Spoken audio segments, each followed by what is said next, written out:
हम जैसे चाहते हैं वैसे ही हमें भगवान मिलते हैं। दो भक्त थे, एक भगवान श्री राम का और दूसरा भगवान श्री कृष्ण का।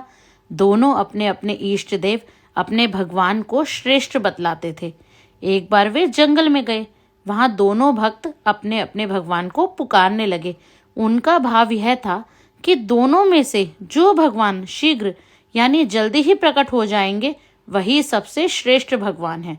भगवान श्री कृष्ण शीघ्र ही प्रकट हो गए। इससे उनके भक्त ने उन्हें श्रेष्ठ बतला दिया। थोड़ी देर में भगवान श्री राम भी प्रकट हो गए।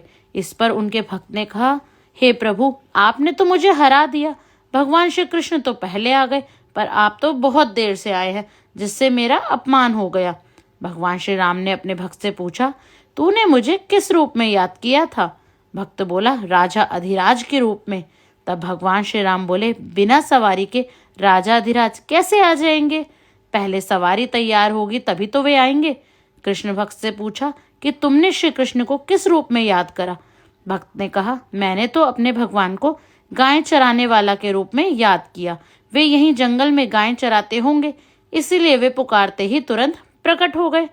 दुशासन द्वारा भरी सभा में चीर खींचे जाने के कारण द्रौपदी ने द्वारका वासन कृष्ण कहकर भगवान को पुकारा, तो भगवान के आने में थोड़ी देर हो गई।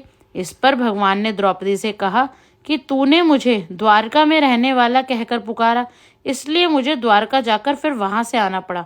यदि तू कहती कि यहीं से आ जाओ तो मैं यहीं से प्रकट हो जाता।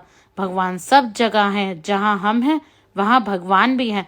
भक्त जहां से भगवान को बुलाता है भगवान वहीं से आ जाते हैं। भक्त की भावना के अनुसार ही भगवान प्रकट होते हैं। इसीलिए प्यारे भक्तों, अपने मन से ठाकुर जी को पुकारो। ठाकुर जी, आप हमारे पास आ जाइए। राधे राधे।